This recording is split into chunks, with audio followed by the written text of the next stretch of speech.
President Obama told a crowd of about 2,000 people here at the summit the stigma surrounding painkiller addiction needs to change. The president believes we should treat addiction as a disease rather than the outcome of a bad decision. If the Letcher County Fiscal Court passes a bathroom law, it would affect every county-owned building. That includes the courthouse. It would also impact the Letcher County Sheriff's Office and Water and Sewer Building, as well as the County Recreation Center and several community centers. The Letcher County Jail has been busier than normal the past few days. From Friday morning through Tuesday afternoon, 13 people were arrested on drug-related charges. Jail officials tell me that number is more than double the amount of drug-related arrests they see on a typical weekend. Martin draws on his Eastern Kentucky roots for inspiration writing songs. He's written hundreds of them and usually performs live at least once per week here in Nashville. President Obama is calling for more than $1 billion in new federal funds to broaden access to treatment for opioid addiction.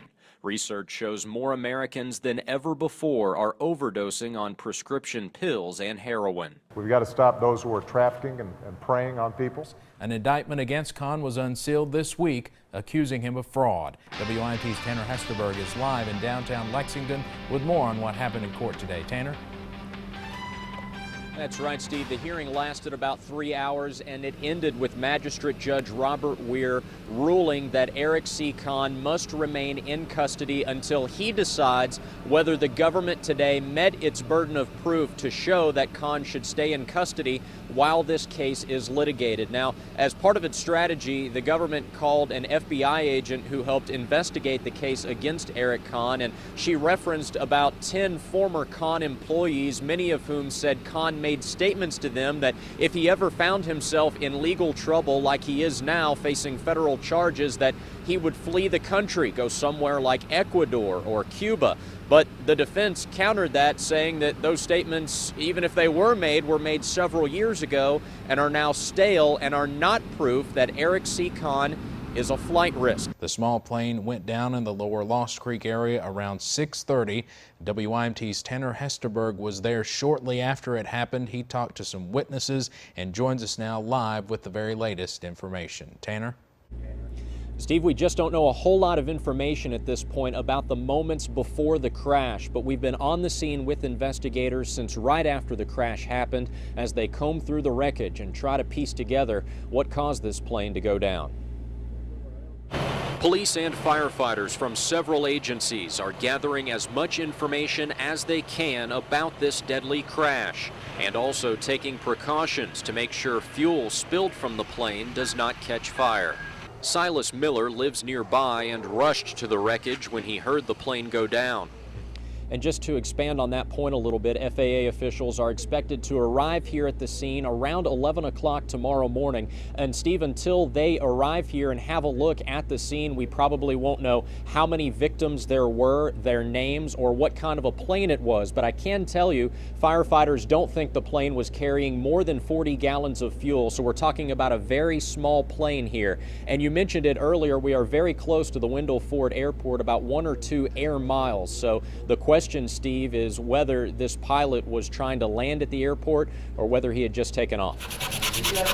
Before the picking and grinning comes sanding and drilling and a lot of patience as students at the Kentucky School of Craft put the finishing touches on their own flat-top mandolins.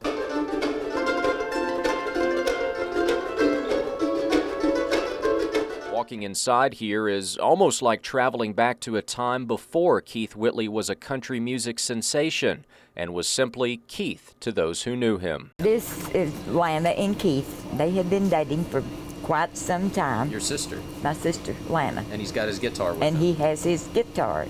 Carried that guitar with him wherever he went, but I think he's got on these pointed-toed shoes. I told him one time he's going to have to cut them off. They were too pointed-toed. Don't close your eyes. Don't close your eyes. Let it be me. Whitley's Keith's music and memory stay alive thanks in part to this annual concert in Sandy Hook organized by the nonprofit Friends of Keith Whitley. His brother Dwight marvels at the number of people who come out to support Keith and his music all these years later. Oh, they're still mourning over Keith. They lost their hero. I mean, they're honoring him all the time, you know, and Sandy Hook never forgot Keith. And I will say this, Keith never forgot Sandy Hook. And now there's another monument by which to remember him. Bluegrass musician Scott Napier and artist Michael Young, both avid Keith Whitley fans, worked together to make this sign. Napier transported the sign from Hazard to Sandy Hook Saturday for the concert, where it was unveiled to the crowd and later installed. Salt truck drivers with the Kentucky Transportation Cabinet stayed busy Monday night, scattering salt on the highways to speed up the melting of snow and ice. State road workers like Benny Click are responsible for nearly 400 miles of pavement in Knott County alone. We're just salting kind of the cold spots really right now. As they prepared for tomorrow's vote. Tanner? Steve, Kentucky Republicans are touting the caucus as a way for the Commonwealth to be more relevant in picking the next nominee. The caucus comes 2 months ahead of when Kentucky voters normally go to the polls in the May primary. However, there is concern among local GOP leaders I spoke to about light turnout. They're hoping that's not the case. Volunteers spent Friday afternoon putting up tables and sorting through paperwork as they transform Leslie County's basketball gym into a caucus location. Andrea Begley chairs the Leslie County Republican Party and is overseeing Saturday's caucus here. What's something about this caucus that people probably don't understand?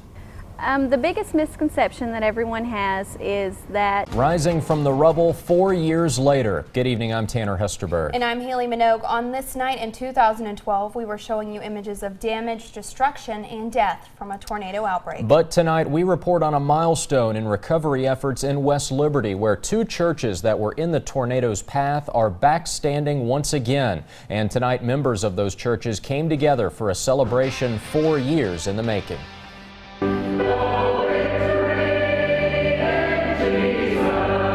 A hymn about victory is appropriate for this occasion, although 4 years ago, members of the West Liberty United Methodist Church and West Liberty Christian Church were feeling anything but victorious. On March 2, 2012, a tornado ripped both buildings apart. The twister also killed 6 people in Morgan County and caused billions of dollars in damage.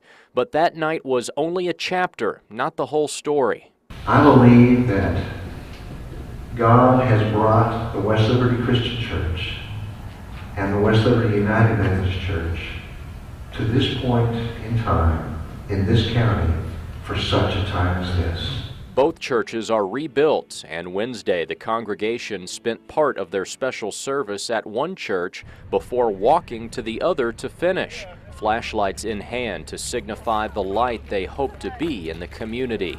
Jane Murray is a lifelong member of West Liberty United Methodist Church. These churches are pillars of downtown West Liberty. What does it mean to see them be rebuilt? Well, we're getting back to normal. It's a lot of hard work by a lot of dedicated people. Deep fried inside with deep snow outside. The latest rounds of snow and ice are not cooling off the kitchen at Circle T restaurant in Hazard. Well, this morning they was telling everyone not to get out, but my boss rang my doorbell at 5 this morning and said, "Come on, Donna," said, "We'll make it, we'll be all right."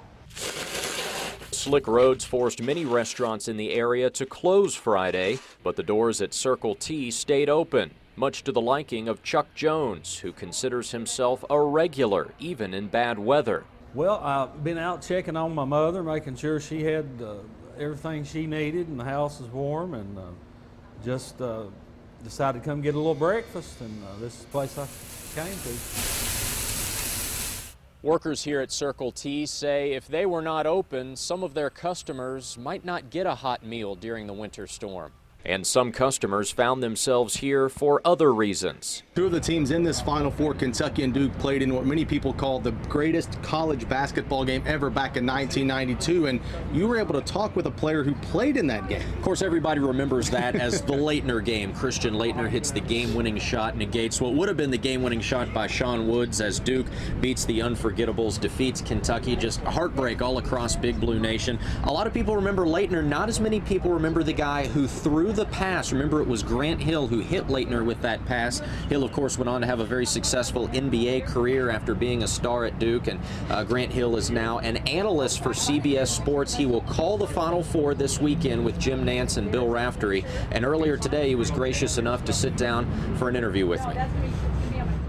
Tanner Hesterberg, it's the first time Kentucky has played Notre Dame in the NCAA tournament since back in 1970, a game I'm sure many diehard Wildcat fans remember quite well. A little before our time, but you mentioned diehard fans. There's so many UK fans here in Cleveland to cheer on the Cats, hoping to get them to a Final Four, Josh, and obviously amongst those fans are some pretty diehard fans, and I talked to one today whose allegiance can never be questioned. Thomas Younts doesn't mind being judged by his appearance because it reveals what he wants everyone to know, his love for the University of Kentucky. Everybody else, you know, has a UK tattoo on their arm or something other on their body somewhere. That's the reason I went with my face, my hands. This is the Kentucky Law Enforcement Memorial. Inscribed on these tablets are the names of 525 law enforcement officers in Kentucky killed in the line of duty. Names going all the way back to the 1800s.